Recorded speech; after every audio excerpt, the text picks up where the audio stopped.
Top of Kufla Metesa Medalef. So the Gemara here was talking about the fact that in the time of Galus, Yidden are going to forget the Torah. According to one opinion, according to Reb Shimon ben Yochai, they're not going to forget the Torah, Chas v'Shalom, but it won't be a halacha brura, mishnah brura, b'makom echad. Yeah, so the Gemara continues in this inyan. Tanya Rab Yosi ben Elisha Aimer. Imra Isa Dair. If you see a generation, Shetzaris Rab is boys love, that you see a lot of troubles coming upon it. Tzei ubedoik b'dayani Yisrael. You have to go and inspect what's going on by the dayanim, by the judges amongst Yidden. Shakol paranas shabal oilam. Any punishment that comes to the world, le'ba'al b'shvul dayani Yisrael, is only coming because the dayanim ben Yidden are not paskening according to justice. Shenamar, the Gemara brings the pasuk, Shimon Azais Rasha Beis Yaakov Ketzine Beis Yisrael. Listen, the heads of Yaakov and the officers of Yidden, Hamesavim Mishpat, that hate justice, Veskola Yeshari Keshu, and they twist everything that's supposed to be straight. Bainitzim Bedamim, they build Tziyim with blood, Yerushalayim Ba'avla, Yerushalayim with iniquity. Rasha B'Sheichad Yishpaitu, their heads judge with bribery, Kayaneh B'Mchir Yairu, and they paskin for a fee, Uneviyeh B'Kesav Yiksaimu, and their Nevi'im, only for money do they say Divrei Nevuah. V'al Hashem Yishin V'Gaima. But they still say you can rely on the Eibishter. After all of this, they say, don't worry, the Eibishter, we're going to rely on the Eibishter. Rishayimein, they are Rishayimein, they are Rishayiim, Ela Shatala B'Tchayna B'Misham V'Vayayilam. Even though they're Rishayiim, they think that they're fine. They think they're guaranteed and they could rely on the Eibishter. L'fichach Meidei Kadosh Baruch Hu Alei Gimel Paraniyos.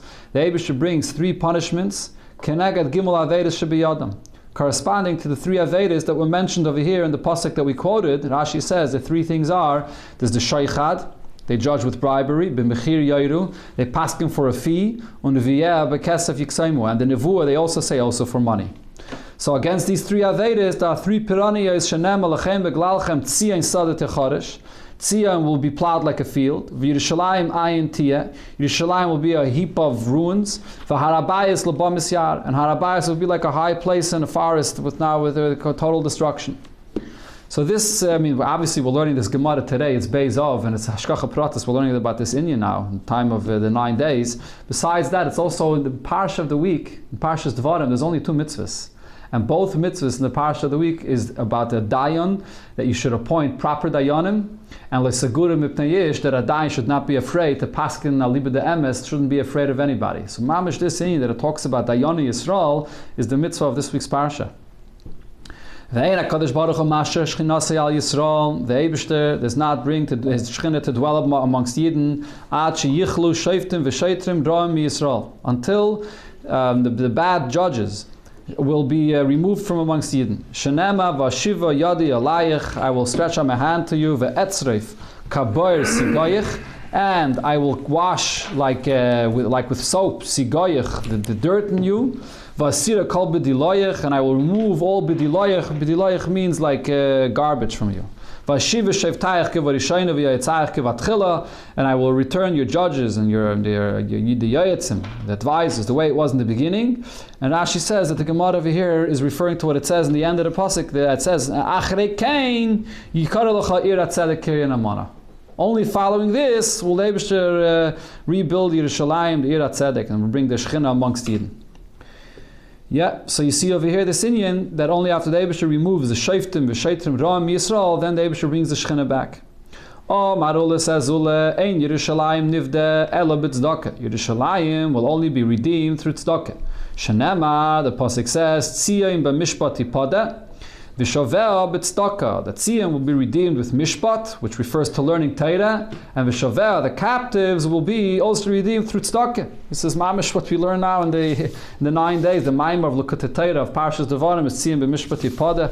All the Maimarim of this week's Parsha of Shabbos Chazayin, it's tziyim b'mishpat yipada v'shaveh b'tzdaka. The question that all the that the Mefarshim ask over here in this Gemara, and the question that's asked, that Rabbeim ask it in the Maimarim is, how could the Gemara say, Ein Yerushalayim nivda ela b'tzdaka, if the pasuk itself says it is 2 ingredients? It says mishpat and tzedakah. So why is the Gemara only focusing on the second half of the pasuk where it says tzedakah? So the answer that's given in Chassidus is for this, Rebbe says it in many Maimarim, in a lot of places, that it says in the first half of the pasuk, Tzion b'mishpat. Tzion refers to the essence of the neshama. The essence of the neshama is not really itself in captivity. It's not really in galus. Elamai, because the lower levels of the neshama, the guf of the yid is in galus, so it indirectly affects the essence of the neshama. And for that, because it's not be'emes and galus, Teira is enough. Mishpat is enough to remove it from that indirect galus. V'shaveo, that refers to the neshama of the yid that's in his guf, that's here in galus mamish. So to be redeemed mamish from captivity, for that you have to have tzedakah. The maisat tzedakah, the begashmias that a person does, that takes a person out of emes captivity. So that's what Ola was speaking about. En yerushalayim nivde ela b'tzedakah was talking about redemption, to redeem a person of emes captivity. That refers to the second half of the pasuk. If people that are Balei Gaiva will be bottled, and Rashi explains this refers to people that they walk around dressed in a certain way, like the Balei Gaiva. So then, if they're going to be bottled, then Batli Amgushi. Then the Amgushi will also not be amongst Yidden. Who are the Amgushi? We once had a whole sugya about Amgushi. Amgushi refers, over here Rashi says, to people that are trying to influence others to serve Avodah Zarah, and they hate Yidden. So the Amgushi will be bottled as well. The Batli Daini. If the dayanim that we just spoke about before, that are not paskening the dinim properly, and when they're going to be bottled from Yidden, so then batli gzirfati. So then the gzirfati will be bottled. Rashi says this refers to the authorities or to the police that are oppressing Yidden. I batli yehiri, batli amgushi. Where do you see that when the baligaiva are going to be bottled, there'll be no more baligaiva. So then the amgushi will be bottled. The chsiv, the pasuk that we brought before, the etzref kaboir sigoyech, and I will wash like with soap, the sigoyech. So Rashi says that the sigoyech over here refers to gas haruach. The word sigoyech could also be read as gasi haruach. Those are the baligaiva. So then the Eibusher will get rid of the amgushi. I batli daini, batli gzir fati. The chsiv, the pasuk says, heiser Hashem mishpatecha. When the Eibusher removes those judges that are not judging properly, pina ivecha, the Eibusher gets rid of your enemies that are oppressing you. Rab Miloi said, Mishum Rabbi Elazar Rab Shimon. In the name of Rabbi Elazar Rab Shimon. What's the pshat of the pasuk that it says? Shavar Hashem mater Rishon. The Eibusher breaks the staff of the Rishonim. Shevet Moishlim, the staff of those that rule on you. Shavar Hashem mater Rishonim. The Eibusher breaks the staff of the Rishonim. What does this refer to? Elu adayanim. This refers to those judges shenasu makal chazaneim, that are like a stick in the hands of their servants. You have the court officers that are serving the judges, and they decide what should be done, who they should call to Bezdin, who they should not, and they're controlling the judges themselves, and the judges are afraid of them. So that's a case where they can't paskin justly. Moishlim, Shevet Moishlim, what is the staff of the ones that are ruling over you? Who does this refer to? Eilu Talmidei Chachamim sheb'mishpachas hadayanim. This refers to the judges, and then in their family there are Talmidei Chachamim. So Rashi says these Talmidei Chachamim cover up for them, for them. So it's not only the judges themselves, but it's the whole family, and even the Talmidei Chachamim that are ruling over everybody and covering up for these judges. Mazutra says a slightly different shot. Elu Talmidei Chachamim. This refers to Talmidei Chachamim. Shemelamdem halachas tzibur l'dayanei bur. They teach dayanim that don't know any halachas. They're burim, they're amaratzim, but they teach them hilchas tzibur. They teach them certain basic halachas for the tzibur, but otherwise they don't know the halachas, and they go and they appoint them as dayanim to paskin, and then these dayanim go and paskin not the way they're supposed to.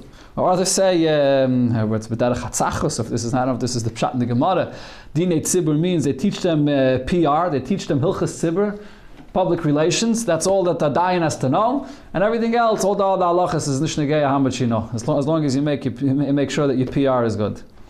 Sagt the Gemara weiter, Amar Rabbi Elazar ben Miloi mishum Reish Lakish. What's the pshat in the pasuk when it says Ki kapeichem negoyalu badam? Your palms are dirty with blood. Ve'etzba'isechem ba'oven, and your fingers with avedis. Sifseichem dibru sheker, with your lips you speak lies. L'sheinchem avla tegem, and with your tongue you speak things that are not straight. So the Taish is as follows. Your palms are dirty with blood. This refers to the Dayanim that Rashi says they stretch out their palms to receive bribery, and they paskin according to this. It's by Seichem Bava, and your fingers with Avedis. These are the scribes in the Bezdin. They write documents for people that ask them to write documents even when they're not honest. And with your lips you speak falsehood. This refers to the lawyers or the Tayanim in Bezdins that say things that are not true. And the ones that speak with their lips things that are not true, Elu Balidinim, this refers to the Balidinim themselves, the litigants that come into Bezdin, and they say all kinds of tainis that are not true. Another thing from the same Tana, Rab Miloi Mishum Rab Yitzchak. This is an unrelated thing, but because it's another member from Rab Miloi, so the Gemara brings it here. Mishum Rab Yitzchak Megdalah, Miyayim Shepirish Yosef Me'achov. From the day that Yosef separated from his brothers, Leitam Tam Yayin. He didn't taste the taste of wine. The head of the one that was a Nazir from his brothers, we're talking about Yosef. So he was a Nazir. Rabbi Yosef Bachanina says it's not only Yosef. All the brothers didn't taste wine either. The pasuk says Vayishkru imay. When they came when they had the meal with him, when they came the second time to Mitzrayim, they drank and they became shikr with him. So from this you see imay. Only then they drank with him, but not until this point they did not. The Idach, Rab Meloi, that says that it was only Yosef that was a Nazir until this point, and not the brothers. How does he teach this pasuk here? Shichro sudeloi have. They never drank wine to this extent up until this point. But shtiye mi'ava. However, wine, to drink wine, they were not Nazirim. They did drink wine even before they came here to drink with Yosef. One more thing that Rab Meloi said over here in this Gemara, Bischar. The Eibusher tells Moshe Rabbeinu when he goes to Mitzrayim, and Moshe was concerned that Aaron HaKohen is not going to be happy that Moshe Rabbeinu is going to be the one that's the leader. So he says, no, Aaron HaKohen will be happy for you. And Rashi here says, even though Aaron HaKohen was a Navi even before Moshe Rabbeinu, but yet now Moshe Rabbeinu is going to be the Navi, the leader to take Yidden out of Mitzrayim, and is going to be happy. Because he was happy in his heart for Moshe Rabbeinu, he was zeiche to have the Choshen Mishpat on his heart in the Mishkan. Okay, now we can return to the halachas that we spoke about before, starting with the halacha of making a canopy on Yom Tov, or Shabbos and Yom Tov. Shalchulei b'nei Bashchar leLevi. The people of Bashchar, it's the name of a place, as Rashi says, they sent to ask Levi the following question. Kila mahu, what's the halacha about putting up a canopy on Shabbos? Kshusa bekarma mahu, what's the halacha of planting kshusa, which are hops, in a vineyard? Are they vegetables, and therefore there's an issue of klayim? Or it's not considered to be a vegetable, it's considered to be a tree, and therefore there's no issue of klayim? Meis b'yom tov ma'u, and what do you do with a person that died in Yom Tov? Are you allowed to bury him? What's the halacha? Ad azel, until this shliach that was delivering the question to Levi went, noch nafshe de Levi. Levi passed away. Omar Shmuel Rav Menashe, so Shmuel said to Rav Menashe, Ichakimas, if you are wise and you know the answers to these questions, shalach lu, send them an answer to their questions. So shalach luhu, he sent them the answer. Kila, your question regarding the canopy, Chazarnu al kol tzidei kila. We've examined this concept from all the sides of this canopy. In other words, all aspects of this halacha. We didn't find any way that there could be a heter to make a canopy on Shabbos or Yom Tov. That's what he answered the people of Bashkar. Frek the Gemara, V'lishlach lahu, why didn't he answer them that there is a heter? There is a heter for this. We learned it yesterday. Rami by Yecheskel said that what was the heter? That if you have a canopy that's a temporary canopy that's tied already to the poles, and it's according to one opinion, it's already open partially a tefach, so then you could open this canopy on Shabbos and Yom Tov. So there's a heter. And for the Gemara, Lefi she'enam b'nei Torah, he didn't want to send them this heter because they're not b'nei Torah, and if he's going to give them this heter, they're going to be even more lenient, and therefore he didn't want them to have any heter.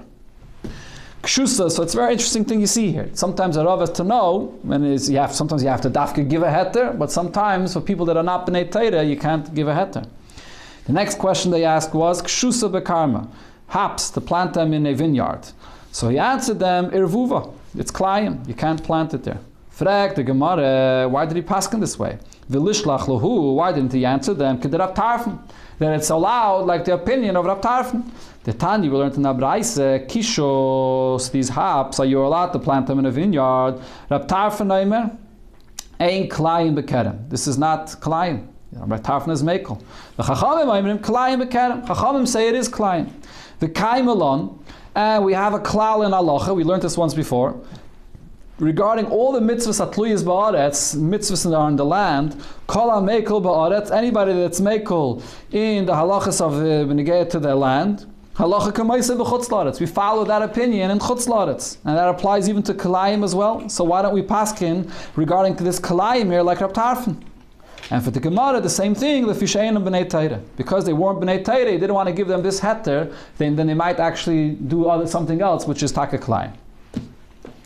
Machriz Rav, regarding this question, Chlal, unrelated, but regarding this question, Rav would announce, Hai man de boile mizra kshusa bekarma, if you want to plant this kshusa in the vineyard, lizra. You could plant it, it's not a problem.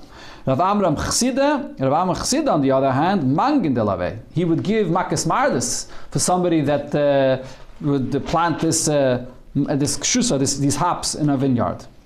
Rav Mesharshia, what would he do? Yav la pruta letinik, Nachri, he gave money to a goyish child, and it should be a child that should plant it for you, but you shouldn't plant it yourself.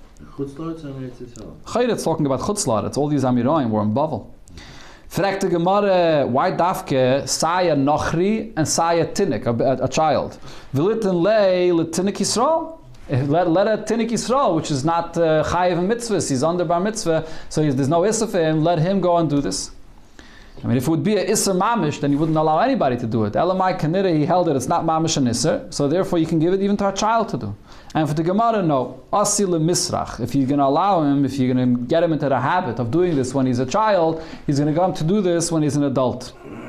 It's interesting. So here you see in this Gemara, this klal. Some things that you allow a child to do, you're not allowed to have a child do it because he might get into the habit of doing it when he's an adult. But Taisus here says a klal, and this is only something that if you have a child doing on a constant, more of a constant basis. If you have a child do something in certain situations where it's not on a constant basis, then it's not a problem. The example Taisus brings is Benegayah to Yom Kippur.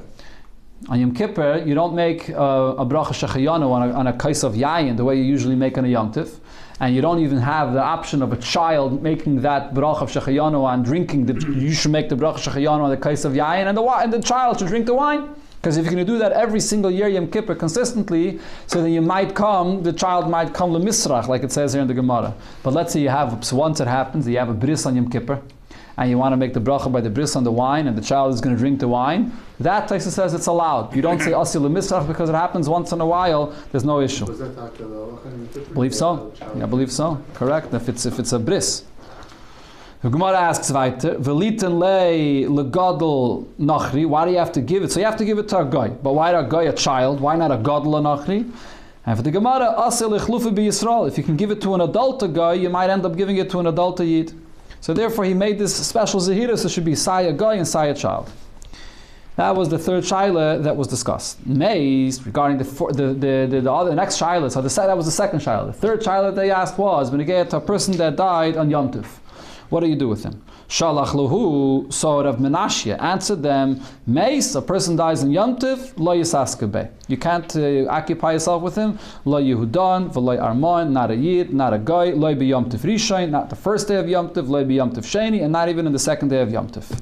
Frag the Gemara, Eini, is this the case? V'omer Rav Yudah Bashilis, Omer Rav Asi, Uv the Have bebeknishte de Moin be Yom Tiv. There was a story in this shul of Moin on Yom Tiv, name of a city on Yom Tiv. Hasamach l'Shabbos, and there was someone that passed away on a Yom Tiv near Shabbos. And the Gemara clarifies, V'lo Yadaina, and it's not clear imelu faneha whether this happened in a case where the Yom Tiv was before Shabbos. So the person passed away on the Yom Tov before Shabbos, and they didn't want to wait with the Kvura until after Shabbos, so therefore they wanted to do the Kvura then. Or it was a Yom Tov on the day after Shabbos, and he passed away already on Shabbos, and now they wanted to know if they can make the kvura on Yom Tif. And they asked Rabbi Yechanan about this. On Yom Tif, a guy can be Isaac in the kvura. And Rava says, Meis be Yom Tov Rishon Yisaske by Amamin. On Yom Tov Rishon, so then the Goyim are the ones that have to take care of the Kvura. Be Yom Tov Sheni, but if it's on a Yom Tov Sheni, Yisaske by Yisrael. So then even Yidden could take care of the Kvura. And the Gemara adds, Va'afila be Yom Tov Sheni shel Rosh Hashanah. Even regarding Yom Tov Sheni and Rosh Hashanah, B'chlal, we know that the Yom Tov Sheni of Rosh Hashanah is more chomer than any other Yom Tov Sheni. It's even in Eretz Yisrael. It's considered to be a Yom HaRichte. It's one long day. Mashen came bebeitza. Regarding a beitza, we don't say this. A beitza shenelda be Yom Tov. So usually a beitza shenelda be Yom Tov Rishon. So then on the second day of Yom Tov you can use it. But over here, when you get to Rosh Hashanah, you don't say that. It's considered to be like one long Yom Tov. We'll learn about this in Mitzvah Shem and Masechta Beya. But over here, we're mekel b'negeh to a maze that on Yom Tov Sheni, including Yom Tov Sheni Shel Rosh Hashanah, that you're allowed to do the kvura. So the question is, why didn't he answer this for the Bnei Bashkar, this teretz? Answer again is, Lefi she'einam b'nei Teireh. They're not b'nei Teireh, and he was afraid that they're going to be mekel even more than the heta that he gives them. Sagt der Gemara weiter, Amar Avavim Barav Huna, Amar Av Chama Bagorye, Misatev, Adam, Bekila. A person could wrap himself with a garment which is usually used for a canopy. And this canopy, this garment that's used for a canopy, has these strings that they use it to tie it down. So you're wearing this thing now as a garment, and you have these strings that are dangling. So the question is, these strings, it's not l'chayre being used as part of the beged, as part of the garment. So is it like you're carrying? So it says no, it's okay. Even though the strings are dangling, you're allowed to wear it. The Yaitzel Rishus Harabim b'Shabbos, you can go out with it in the Rishus Harabim, ve'eina chayshish, and it's not an issue. It's not considered that you're carrying something that's not part of the beged.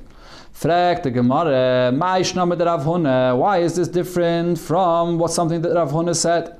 Rav Huna said, Dom Rav Huna, Amarav Hayaitze betalis she'eina mitzuyetes kehilchasa. Person that walks out on Shabbos with a talis that does not have the tzitzis in it properly. So let's say he has, for example, only 3 corners of tzitzis, or one corner the tzitzis is not good. So are you allowed to walk out with this on Shabbos? So we're not talking now about hilchas tzitzis, that you're not allowed to wear it because it's the dalet kanfis, it doesn't have tzitzis. We're talking now about the halacha of, are you allowed to carry this in the Rishus Harabim on Shabbos, wearing it this way? So what did he say? If you go out with this on Shabbos, chayiv chatos. You chayiv chatos. Why? Because those tzitzis that are hanging, you're not being mekayim the mitzvah, and it's just strings that are hanging, and therefore it's not part of the beged, so you chayiv chatos. And for the Gemara, it's different. Tzitzis legabe talis chshivi. The tzitzis that you have hanging on this beged, on this talis that you're wearing, that's choshev. That's something significant, so you're carrying something significant in the Rishus Harabim. So you chayav chatas for that. V'loi batli. These tzitzis are not bottle. Hani loich shivi ubeteli. This material, these strings that come out of this material, this kilo, this canopy that a person is wrapping himself in, has no significance whatsoever. It's an inferior quality material, and therefore has no chshivas, and therefore it's bottle to the canopy that you're wrapping yourself in it, and therefore it's bottle. Okay. So there are 2 pshatim for this in the Gemara. Rashi's pshat in the Gemara is that the tzitzis is made from tcheles. That's what we're talking about here. And because it's made from tcheles, that's why it's very choshev and it's not bottle. So from Rashi it comes out that Bizman Hazeh, when the tzitzis is not made from tcheles, it's made from the same material as the tzitzis itself, as the talis of the tzitzis itself. So it doesn't have extra special chshivas, so it also would be bottle. As I come to from Rashi. Taisus disagrees, however. Taisus says that because the tzitzis that's in the talis, what is the person going to do? He has the tzitzis and he's missing one corner that the tzitzis is not on properly. His plan is to put in the 4th corner, and he befedish wants to use those tzitzis and be mashlimit with the 4th corner. So he wants them, he needs them. Elamai, now it's not kosher, so therefore it's not serving its purpose.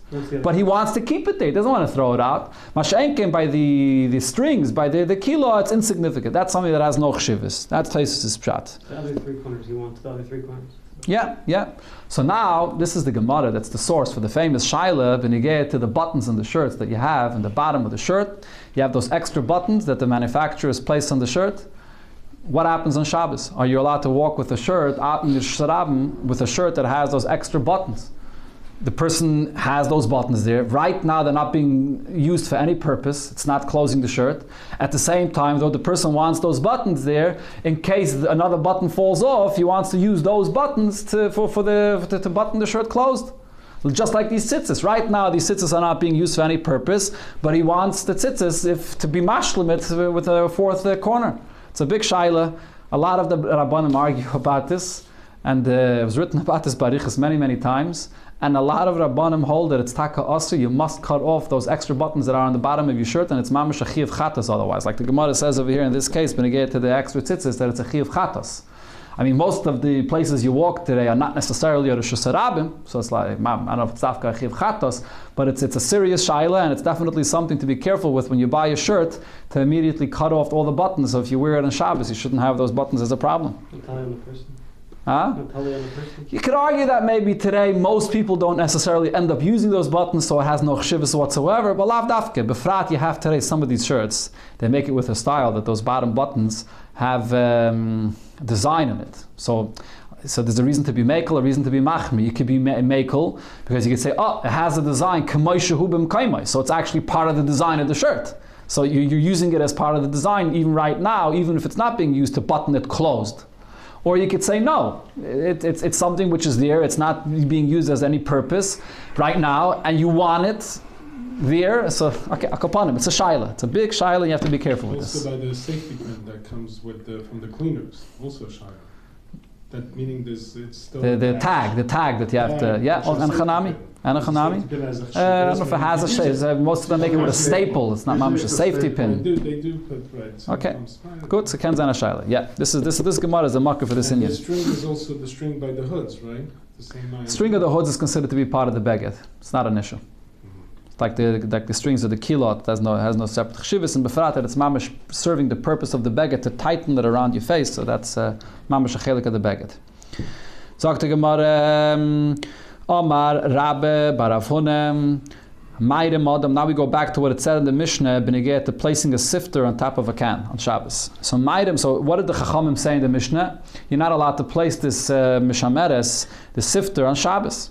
But the Gemara says, Maidem Adam ala mishameres b'yamtiv litleis bari mainim. A person could do a harame, he does it in a way that he's doing it for the purpose, he's hanging the sifter there because he wants to store and put rimainim there, pomegranates there. And then, once it's hung there for this purpose, v'tailaba shmarim. And then he could use it for the shmarim, to sift the wine over there, and the shmarim will remain there. Ravashi, so Ravashi clarifies, but for who the tala bari mainim, you can't just put up this sifter and you're in your mind, you're thinking, you're making this harama, this subterfuge, that you're doing it for the remainim and you never end up using it for the remainim, you're only using it for the shmarim. You have to actually put the remainim there first, and you use it for that purpose, then afterwards you can use it for the wine as well. Fragt the Gemara, Ma'ishna Meha the Tanya. Over here, in this case of Arama, you have to actually use it for that you had in mind to use it for, the Rimainim. So what's the difference from another case, the Tanya, we learned in the Braisa, Matilin Sheichar B'mayit. You're allowed to brew a beer on Chalamayit, L'tzayrach HaMayit, for the purpose of Yom Tif. Shalay l'tzayrach HaMayit, but if you don't need the beer for Yom Tif, asr. So then it's asr. If you have other beer, you can't stand be brewing beer on Chalamayit. Again, Shalay l'tzayrach HaMayit, asr. Echad sheikha tamarim, whether you're talking about beer that's made from the dates, ve'echad sheikha sa'irim, whether beer that's made from barley, it doesn't make a difference. You're not allowed to make it on Yom Tif. Afapi sheyesh lehem yashan. So then it says over here, even if he has old beer, he has beer, but there's an eitzah. Maidim, you could do harama, v'shaisem in achadash. And then you can drink from the new ones. In other words, the person could do harama and say, I don't want the old beer, I want to have dafka, the new beer, and then you can make the new beer. So what do you see over here in this case of harama? There's nothing that the person has to do in advance to show that it's taka true that he doesn't want the old beer and he wants dafka the new beer. When you get to hanging the mishameres, we say that a person has to put the pomegranates there in order to be able to make this harama. Why in this case do we not say that? And for the Gemara, it's not the same thing. Hasam loy muchacha milsa. Brewing beer on Chalamayid. When you see a person brewing beer on Chalamayid, you don't necessarily see that he's doing something that's asr on Chalamayid, because you're allowed to brew beer on Chalamayid as long as you don't have other beer available. So it's not clear that he's doing something that's asr. So therefore he doesn't have to do something in advance to show that it's mutter. Hacha mochacha milsa. To hang a mishameres on Yontif, to hang a sifter on Yontif is something that's asr. It's making an oil aray. You're not allowed to do that. Unless you're doing it not for the purpose of the oil, you're doing it for the purpose of remaining. So in such a case, when you're doing something that it's otherwise it's clearly aser, over there you have to put the remaining in advance in order for it to be mutter. You can't stam do harama. So on this subject of harama, the Gemara brings a very interesting thing. The Rabbanan said to Rav Ashi, Chazi mar hay tzurbim Rabbanan. Did you see this young Talmud Chacham? Rav Huna bar Chiyon shmei. His name is Rav Huna bar Chiyon. V'amri la Rav Huna bar Chalvan shmei. The shakel bra de tuma. He took a clove of garlic, umanach bebarze de dana, and he placed it in the spigot of a barrel to close it up, to be able to use it, to stuff it up. And v'amar, and he would say, Latznoi kam michavna. I'm only, my kavanah is just to store this garlic somewhere. I'm not trying to stuff it up. It's a case of harama. He was saying, I'm just trying to store it there. I'm not trying to stuff it up. What's the problem with stuffing? So Rashi says the problem is that you're misakin mana. You're being misakin this keli. You can't. It has you want to stuff it up to be able to store wine in it, then he's midrabanan at least. It's not really properly sealing it off, but midrabanan he's stuffing it up in such a way, and he was putting it there as a place of storage, and then it was stuffed up, and he was able to use it to put liquid inside. That's one case of arama. Another case, v'azil, he would go v'noem b'mavra.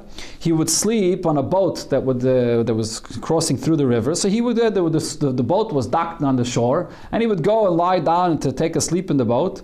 And then v'avalu lahachgis, and then the person that was riding, that was the take the boat, he would take it to the other side of the river, and then he would go off on the other side v'sayer peidi, and he would take a walk around on the other side to see in his fields what's going on with the fruits that are going in his fields. So you're not allowed to go with a boat in Shabbos. There's a gzeirim with the Rabbana. You're not allowed to go with a boat in Shabbos on a river. Right? We learned it before. But over here, he would just go and lie down in the boat, go to sleep on the boat, and then a guy would come and drive the boat across, and then he would just walk off the boat. Okay, so this is a harama. V'amar, and he would say, I'm just looking for a place to rest. I'm not trying to get to the other side of the river. Could you do that with the train? So, in other words, they were coming to Rav Ashi, like with Tainus, when they get to this Tzurbim Rabbanan, look what he does. So Rav Ashi said, Harama Kamaris, this is a case of Harama. You're concerned about the fact that he's doing this Harama. Harama b'derabbanani. He's doing a Harama b'nigeya to a Isser b'derabbanan. And because he's a Talmud Chacham, we're not chayshish that he's going to come and do this lechatchila. Benigayet to something with the whole Isser lechatchila is only with the Rabbanan. Sai benigayet to the cloves of garlic, where it's only Isser the Rabbanan. He wasn't sealing it properly, and going on the boat, it's also Isser the Rabbanan. So over here, this harama by a tzurbim Rabbanan, we're not chayshish that he's going to do this lechatchila. Not so pashut though. So you see over here when it comes to this thing of harama. So venzach, you can't always paskin that harama is allowed. This klalim of this in Shulchan Aruch. Not the harama. The isurim that he was doing over here is midrabanan. The isur of going with the boat and the isur of clogging it up in this way when it's not properly sealed, those isurim are only midrabanan. He was doing the harama of going to sleep on the boat and clogging it up and saying that I'm just storing it there. So it's a harama b'negei to isur midrabanan. That's not a problem. Not for tzurbim midrabanan. That's what the Gemara is saying. For a Talmud Chacham, it's not a problem. Sagt the Mishnah, Neustnin Mayim al Gabe Hashmarim. So you have the shmarim, the sediments of the wine that are there, and the sediments that it still has some juice that there is still in it that you can use. So what do? This is the way they do it with wine today as well. After you crush out, you squeeze out the wine, they pour water on it again, and the water draws out more from what's left over in the peels and in the whatever, the sediments are left over there, and you can make wine again. So you're allowed to do that on Shabbos. Noisnen mayim al gabe ashmarim, you pour water on the shmarim of the wine, b'shvul sheyitzaylu, in order that it should draw out from the sediments, from the juice that's still there, and it should become liquid in the water, come out into the water. This is not considered to be biter, even though what ends up happening is you're taking out the leftovers of the wine that are in these shmarim, but he's not directly separating it, you just pour water and it comes out automatically. You're allowed to filter wine b'sudarim, with a handkerchief, or b'kvifa mitzris, by hanging a kvifa mitzris on top of a basin or on top of a canister. So you put this kvifa mitzris, which is it's a basket that's made from different reeds. Then the wine comes through and it sifts it. You're allowed to sift this wine in Yontif, and there's no issue of baiter. What we're talking about over here is, as we'll see in the Gemara, we're talking about the kind of wine that is drinkable without this sifting. And because it's drinkable without this sifting, we're not talking about a mamish sifting it from the sediments and you can't drink it otherwise. Because it's drinkable without this, there's no issue of baiter. You're allowed to put an egg. We had this in the Gemara mentioned before already. You put an egg in a sifter that was used for the mustard seeds, and what they did is they put an egg inside the sifter. So what happens is the yellow would come through the sifter, and there was the fruit coloring they used then. It would make the mustard yellow, and yet this is allowed to be done on Shabbos. There's no issue of baited over here, because he's just doing it for the coloring purpose. There's not an issue that he wants to separate the good from the bad. The white and the yellow of the egg are both edible. It's both oichel. Right? So it doesn't look like baited b'chlal, he's just doing it for coloring. V'oisen anumlim b'Shabbos, you can make anumlim b'Shabbos, which is a kind of drink, which the Gemara will describe. And Rabbi Yehuda Aimer b'Shabbos b'kais, on Shabbos you're allowed to make enough for one kais. B'yomtiv b'login, on Yomtiv you're allowed to make enough of a lug, a larger kais. Or b'mayid b'chavis, and on Cholamayid you're allowed to make enough for a barrel. Rab Tzadik says, Hakail lefi ha'erchen. This is according to the amount of guests you have, that's how much you're allowed to make. As we'll see in this last part in the Gemara and in the Hemshech on Daf Kuf Mem. So the Gemara starts about the first thing, when you get to filtering wine. You're allowed to filter wine on Shabbos. Amar Ziri, so Ziri said, Neisen Adam, Yayin, Tzolul, Umayim, Tzlulin, Letoicha Mashmeres, b'Shabbos. You're allowed to place wine that's already clear wine, water that's clear water, and you're allowed to filter this water, because it's already drinkable without this. And it's no problem. If you're filtering something that's drinkable without this, it's not a problem. And the halacha is, and you see this from Rashi in the Mishnah, when you get to the first case when it spoke about the shmarim, that's even in a case where the wine is not 100% perfect. There could be some different things in the wine that is, the Alter Rebbe Shulchan Aruch, he brings, when you have wines, it could have some dirt in it, the wine that could have some whiteness in it, whatever, some different things in it that are not 100% perfect. But if it's something which is drinkable and you're just doing extra filtering, that's not an issue of bairer. And this is negayat today, but negayat to filtering the water. When people have those water filters, the special water filters that are built into the sink, right, in order that you shouldn't have the bugs that come in to be able to drink the water. There's no issue of filtering this on Shabbos because it's drinkable without it, and therefore you even when you filter it, it's not a problem. Elamai, it's not kosher. If and then you need to take a special heter. If there's this issue that without it you don't drink it because then it needs a heter. But there's a heter for it. But the side of the heter is this Gemara that if it's something that's drinkable without the filtering, so it's not considered to be that you buy it's drinkable without this. Aval achurin, if it's wine, it's mamish mixed with all the sediments and it's not something that you could drink, so then you're filtering it in such a way that's not allowed. That's baider eichel from pseilis. Meis for Rab Shimon ben Gamliel, Rab Shimon ben Gamliel said, Teirid adam chavis shal yayin, yena shmareah, a person can take a barrel of wine and he mixes it, and where you have the wine and you have the sediments, you have everything in it, and you can filter this wine on Shabbos, and it's not a problem. You're allowed to filter even when you have all the shmarim there and you mix it together, still you're allowed to filter it. So it seems like you're allowed to do this even if it's mayim achurin, not just mayim tzlulin, not just if it's a clear wine. Terkim Ziri answers, Ben Agitis Shana. This is talking about in the times when they press the wine, in that time period when they press the wine, so then people are accustomed to drinking even this kind of wine full with the sediments. That's when they process it, that's when they make it, and people are tasting the wine, they drink even this kind of a wine. So because people are ragel to drink this kind of wine then, so therefore it's not a problem. Misanan and Esayayim Besudarin. You can filter the wine with a handkerchief. Omar, Rav Shimi Bar Chia said, "Bulvad shelo yasa guma." But you shouldn't make when you place the sudar, so it shouldn't make it in such a way where the wine will come out like a spout from one, not mamash a spout, but it makes like this indent where it comes out from one area. You should leave it flat, and the wine should come out from everywhere together, from the same, from the whole thing. And Rashi says you have to make a shinui. It shouldn't be exactly the way it's done during the week. And a chanami, this is allowed. It's not considered to be bitter because we're talking about wine that's clear enough to be drunk without this. But still, you have to make epesashinu. You shouldn't be the way it's done over the chayil. Bekvifa mitzres, you can also filter the wine by placing a basket inside a canister, and you filter the wine through this basket.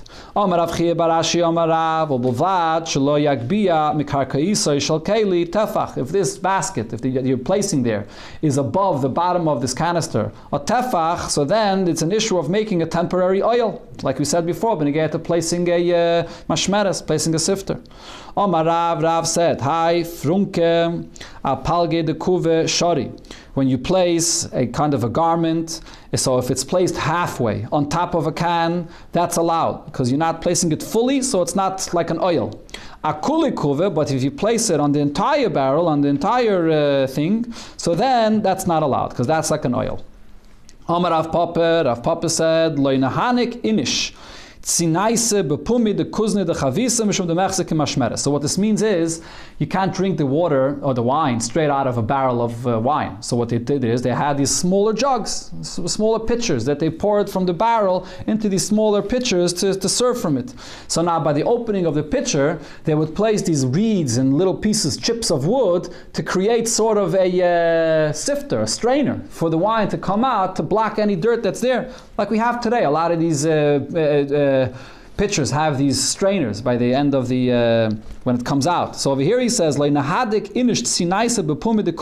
allowed to make tight over there these reeds that you placed there at the opening of the pitcher, the chavisa, the kuzni the chavisa. This is the pitcher that's used when you pour the barrel from the barrel of wine into this pitcher, because it looks like you're using a sifter to sift the wine.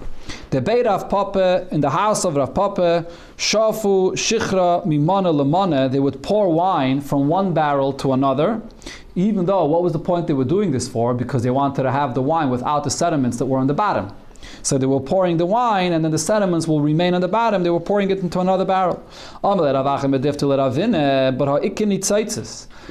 You're pouring all the wine from the top part, okay, so that's already completely separated from the sediments that are on the bottom, so you're not separating it.